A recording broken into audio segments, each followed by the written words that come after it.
Un mensaje para hoy. Un mensaje para hoy. Diestra, cuando él salía para las batallas, él iba confiado. Él dejó su destino en las manos de Dios.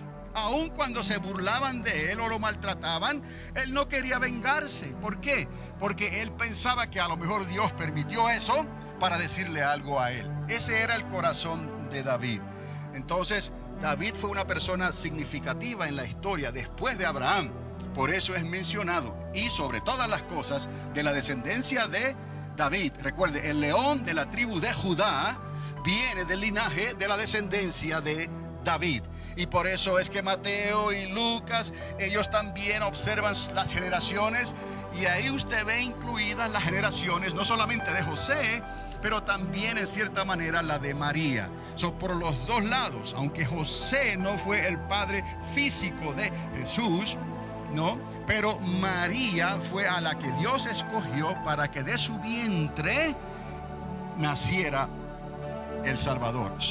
José adopta. José, hijo de David, adopta ¿a quién? A Yeshua, al Mesías, a Cristo. Pero los dos vienen del linaje ¿de quién? De David.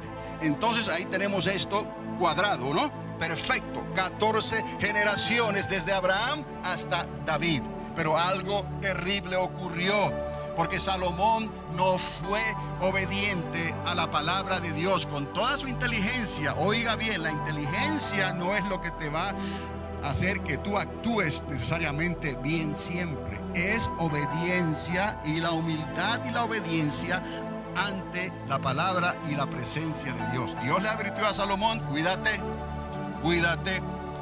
Y Salomón dijo: está bien. Pero pasaron los años y Salomón no hizo eso. Y del error de Salomón se dividió el reino. Uno tomó para el norte, otro se quedó en Judá, y las cosas aparentemente se echaron a perder. Pero Dios tenía un plan. Por eso es que vino la deportación.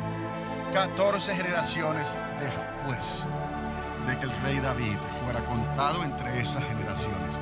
Entonces, por eso esa generación de la deportación a Babilonia fue incluida. Después de esa deportación a Babilonia, hasta que nace Mesías, pasaron otras 14 generaciones. Aquí estamos viendo cómo en realidad ese versículo dice tanto.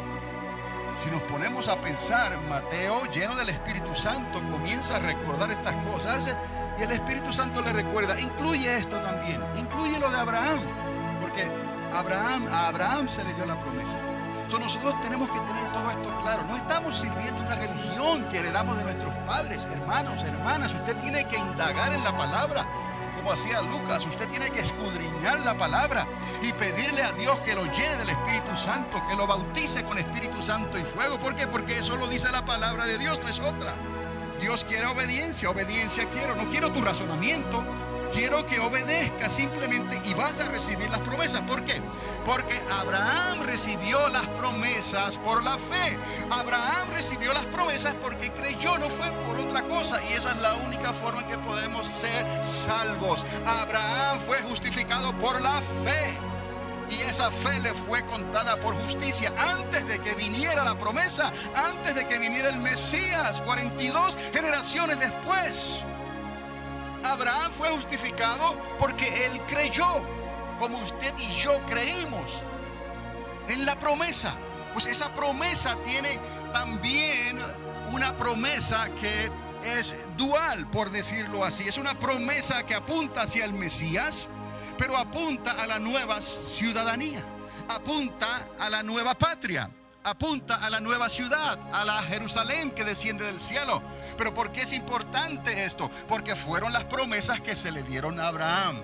A Abraham se le dio la promesa. Por la fe él fue justificado y le creyó a Dios. Entonces Dios le revela al Mesías. Pero ¿cómo le va a revelar al Mesías directamente? Lo que está haciendo es que le está hablando de una nueva patria. Sigue hacia adelante, Abraham, que tengo algo para ti y tu descendencia. Tu descendencia será como la arena del mar, así de numerosa como la arena del mar. Y Abraham creyó, y Abraham siguió hacia la tierra de Canaán. Y Canaán vino a ser la tierra que fluye leche y miel. Pero esa no era la promesa de la nueva patria, el cumplimiento. Pero Abraham lo creyó y recibió las bendiciones. Por eso en el libro de Hebreos usted encuentra una explicación detallada de la fe de Abraham y de la patria que él esperaba. Y ahora nosotros, la iglesia, podemos darnos cuenta entonces que el Señor, el día del Señor está a las puertas. Él viene a establecer que su reino, porque Él necesita restaurar toda la casa de Israel, y lo va a hacer durante ese milenio, y nosotros vamos a estar ahí con cuerpos glorificados, amén. Y entonces al final de ese milenio Él le va a entregar el reino ¿a quién? Al Padre. Entonces, amados, podremos hablar del fin del mundo. Entonces las potencias de los cielos serán conmovidas. ¿Cómo lo va a hacer Dios? Si va a permitir que un planeta le pegue a este, un asteroide le pegue a esta tierra. El asunto es que todo el universo, algo va a ocurrir tan extraordinario que todo el universo será transformado, será quizás cambiado, destruido de alguna manera. Cuando hablamos de destrucción, ya usted sabe, Dios lo hará nuevo otra vez. De ahí que Él dice cielos nuevos y tierra nueva. Entonces, una nueva ¿qué? Jerusalén. No nos vamos a adelantar ahora pensando que la tierra se va a acabar. Pueden pasar cosas, porque la tierra tambalea todavía. Dice que tambalea como ¿qué? Como borracho, porque pesa sobre ella que el pecado de la humanidad, tu pecado y mi pecado pesa sobre la tierra. La tierra está maldita, no porque la tierra decidió mal, sino porque nosotros decidimos mal. Amén. Por cuanto Adán pecó, todos pecamos, y esa semilla del pecado, esa naturaleza caída de la desobediencia quedó en la humanidad hasta que el Mesías nos comprara otra vez, nos redimiera. Pero Él tuvo que pagar el precio con su sangre, sangre preciosa, sangre no contaminada, pura delante del Padre. Cuando Él vio la sangre de Cristo, entonces tu pecado y mi pecado pudieron ser borrados. Ahora sí, vamos camino hacia la patria celestial, con una promesa garantizada, si permanecemos en la fe. ¿Cuál fe? La fe de Cristo, la fe del Mesías. Entonces hay otras cosas que podemos hablar, pero por razón de tiempo vamos a continuar con lo que les estoy diciendo. Ya Mateo da una increíble introducción ahí con las 42 generaciones, que muchos leen eso y le pasan por encima, no le encuentran nada. Pero si usted le pide al Espíritu Santo que le saque algo, usted le va a sacar algo. Y yo he podido sacarle algo y se lo he dado a ustedes, y ustedes le pueden sacar más si quieren, porque el Espíritu Santo que está en mí está en ti también. Pues yo no sé nada por mí mismo, pero se lo debo todo aquí, al igual que usted, a la iluminación del Espíritu Santo. Estudiar es bueno y prepararse y todas esas cosas es necesario. Hágalo, estudie, lea, medite en la palabra de Dios, pero dependa, por favor, del Espíritu Santo continuamente. No contristáis al Espíritu Santo. Recuerde eso. Son palabras severas que el apóstol Pablo le dejó a los creyentes que estaban claudicando entre dos pensamientos. Regresamos a la ley, regresamos al Sinaí, ¿o qué? A la circuncisión, o vivimos por la fe. Y había ahí una confusión, y Dios no es Dios de confusión, porque los que querían ser libres se iban por un libertinaje. En otras palabras, si es así, vamos a pecar, vamos a vivir como el mundo vive, y eso no se puede hacer. Usted no puede vivir porque ya usted está en este mundo, pero usted no es del mundo. O eres ciudadano de esa patria celestial, arregla tus papeles con esa patria celestial, o mira a ver lo que vas a hacer, porque si no, no te vistas que no vas. Y ya los tiempos están encima de nosotros. El Señor se acerca. Mirad lo que está pasando a nuestro alrededor.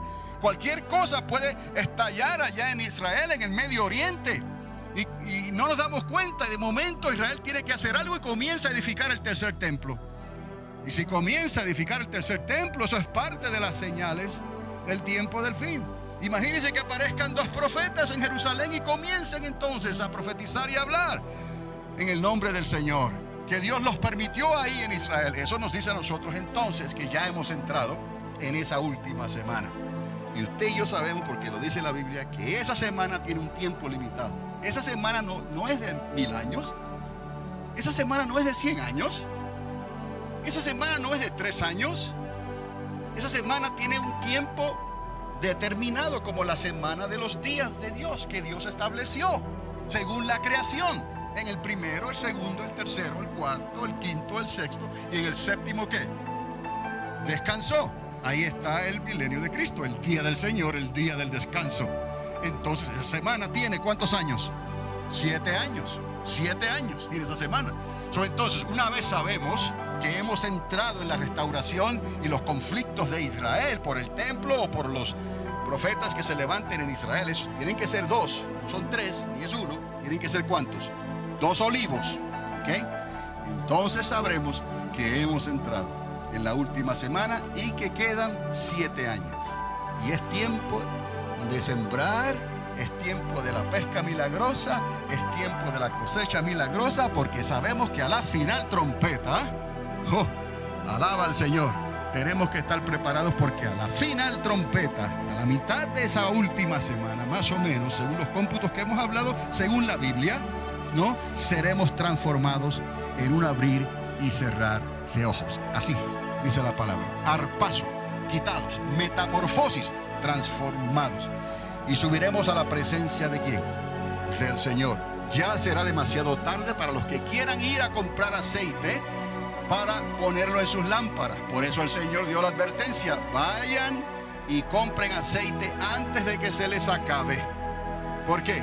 Porque dice la parábola de las 10 vírgenes que aquellas 5 imprudentes, mientras iban a comprar aceite, se entretuvieron en el wiri wiri, y llegó el clamor de la medianoche, ¿no? Que se estaba escuchando, y se cerró ¿qué?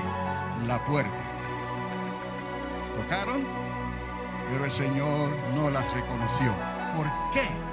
Porque menospreciaron el fruto, los dones y la llenura y la obra del Espíritu Santo en sus vidas. Les digo, sin el Espíritu Santo, para estos tiempos difíciles que estamos viviendo, mejor dígale a Dios que se lo lleve antes de que estas cosas se pongan del color de hormiga brava. Antes de que esas cosas, si estos días no fueran acortados, dijo el Señor, nadie sería salvo. Pídale a Dios que lo llene con el Espíritu Santo. Y si no quiere, está de acuerdo con eso, pues pídale a Dios que se lo lleve. Porque cuando llegue ese tiempo, si no tienes el Espíritu Santo, el espíritu de apostasía va a obrar rampantemente por toda la tierra, por todas las naciones. Y muchos, dice la palabra, muchos apostatarán de la fe. Si esos días no fuesen acortados, dice la palabra, nadie sería salvo. Entonces, todas estas cosas tenemos que considerarlas, porque si solamente vamos a recordarlo una vez al año y vamos a celebrar la Navidad y vamos a escuchar un mensaje o algo sobre esta historia, es necesario que usted se meta en el contexto de esta historia. Esto le va a ayudar porque usted va a salir de aquí más fuerte, más firme, y va a seguir escuchando ahora las excusas de los que profetizaron que todo se iba a terminar el 21 de diciembre y no ocurrió. ¿So qué van a hacer ahora? Es como aquel señor que profetizó el arrebatamiento de la iglesia. Cuando se ponen a poner fechas y días, oiga, es tan sencillo. El Señor ya advirtió que nadie va a saber el día ni qué, ni la hora, que nos dejáramos llevar por las señales. Entonces no pongámosles hora ni fecha. ¿Me explico? A nada. Estudie la palabra, espere en el Señor, vea las señales. ¿Y quién es el que nos va a informar? ¿Quién es el que nos va a tener al día de las cosas que están pasando? ¿Quién ungió a los hijos de Isaacar? ¿Quién ungió a los hijos de Isaacar para discernir los tiempos? Dice la palabra que ellos eran entendidos ¿en qué? En los tiempos y las sazones de los tiempos. Y los hijos de Isaacar estaban ahí justo antes de que David el rey estableciera su reino. Óigalo bien, porque esto lo dice la palabra. Los hijos de Isaacar fueron ungidos por el Espíritu Santo para discernir los tiempos y las sazones de los tiempos en que estaban viviendo. David los mandó a buscar y los puso en su grupo de administrativo a los hijos de Isaacar. ¿Y qué ocurrió? David entonces estableció su reino bajo esa bendición y bajo esas promesas. Hoy la iglesia al igual que los hijos de Isaacar. Debemos de estar preparados por el Espíritu Santo para anunciar que el reino de Cristo está a las puertas. Ya no es David, sino el hijo de David. Entonces, todas estas cosas, hermanos, y a la verdad que pudiéramos estar aquí una hora completa hablando de esto, pero vamos a regresar aquí a lo que estaba diciéndoles, porque hay algo más. La introducción que hace Mateo tiene que ir a algo más. Y Dios es preciso, porque Dios dio el nombre. Dios dio el nombre. Vamos a Isaías 7, capítulo 7, verso 14. Hello, los matemáticos. Y no podemos hacer una doctrina en los números, pero quiero que reconozcan que aún esto, porque la Biblia no fue escrita con capítulos ni versículos, eso ocurrió después. Estas profecías a veces coinciden, miren usted, con estos números de Dios. En 7:14 de Isaías dice: por tanto, el Señor mismo os dará señal. He aquí que la Virgen concebirá y dará a luz un hijo, y llamará su nombre Emmanuel. He aquí el nombre. Mateo viene y explica lo de las generaciones para que lo conectemos a quién. Abraham, a David, a la deportación. Quiere decir que el que cree estar firme, mire que no sea deportado, ¿ok? Abraham, David, deportación, Mesías. Ahora mire hacia el futuro después del nacimiento del Mesías, y él se fue a preparar ¿qué? Lugar, y él va a venir y nos va a buscar. ¿Cuándo? En esa semana en que todas estas cosas se van a cumplir, la semana 70, la cual habló el profeta Daniel. Entonces, todo esto tiene que cuadrar, porque tienen que ser profecías específicas, perfectas, tienen que cumplirse al pie de la letra. Aquí no hay ambigüedades, no hay confusión. Entonces, vamos a ver cómo en esa escritura 7:14 de Isaías el Señor nos da el nombre, nos dio algo más. Vamos a regresar ahí. En Miqueas capítulo 5 verso 2 nos da el lugar. Y si usted es de las personas que marca la Biblia, oiga, está bien, márquela. Miqueas capítulo 5 verso 2. ¿Cuál es el nombre? Emmanuel. ¿Qué significa Emmanuel? Dios con nosotros. ¿Dónde está eso? En Isaías 7:14. Ahora, ¿dónde? ¿Ok? Van a ser, pero ¿dónde? Dice la palabra de Dios según el profeta Miqueas: pero tú, está personificando esa villa, pero tú, Belén Efrata, pequeña para estar entre las familias de Judá, de ti me saldrá el que será Señor en Israel. Recuerde cómo Dios trabaja. Por eso nadie busque lo propio para enseñorearse, para glorificarse a sí mismo. Recuerde lo que le pasó a Gedeón cuando Dios le enseñó la lección. No son los números, no son los caballos, no es la fuerza que tengas, es la fe. Porque sin fe será imposible agradar a Dios. Aún en la villa que Él escoge, es una villa pequeña. Él lo dice, pequeña para estar entre las familias de Judá, pero de ti me saldrá el que será Señor en Israel. Y sus salidas son desde el principio y desde los días de la eternidad, porque Cristo es eterno. Lo hemos hablado anteriormente. Sin embargo, Él también dijo: yo soy el alfa y el omega, soy el principio y el fin.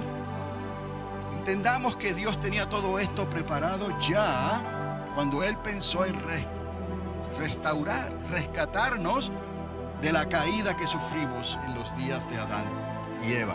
Tenemos el nombre Emmanuel en Isaías 7:14 y tenemos el lugar en Miqueas 5:2.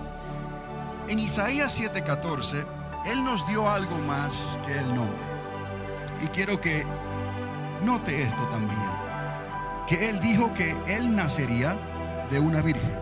Lo dice así: concebiría de una virgen y ella será la que Dios usó para traer al Redentor y al Salvador del mundo a esta tierra. Por eso la llamaron ¿qué? Más que bienaventurada. Bienaventurada tú entre todas las mujeres. Por eso es que María también tiene su lugar en la historia de la salvación del mundo. Pero no porque ella fue la que derramó su sangre para que nosotros dependamos de ella, sino que de ella, de su vientre, ahí concibió por el Espíritu Santo el Hijo de Dios. Entonces vea la precisión, vea la exactitud. Ahora usted puede más adelante, no ahorita, sino más adelante, usted revisa estas profecías de Mateo, las generaciones, saque los números y todas estas cosas. Recuérdese de lo que le dije. Mire lo que Isaías dijo y mire lo que Miqueas dijo, el lugar exacto, pero aún hay algo más.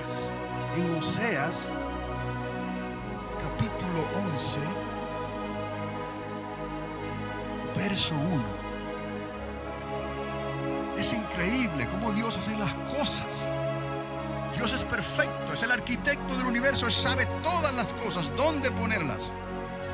En Oseas capítulo 11, verso 1, dijo: cuando Israel era muchacho.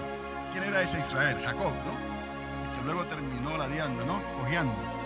Jacob, cuando Israel era muchacho, yo lo amé. ¿Pero qué tiene que ver esto? Mire lo que ahora el profeta introduce aquí. Está hablando de cuando Israel era muchacho, yo lo amé. Ok, ya. ¿Qué más? Y de Egipto llamé a mi hijo. Espere un momento. ¿Qué tiene que ver esto con lo otro? Para que usted vea que el peso de lo que se está diciendo lo lleva no la composición, no el párrafo, sino que la profecía que se está diciendo. Esto no es como Un mensaje para hoy. Un mensaje para hoy.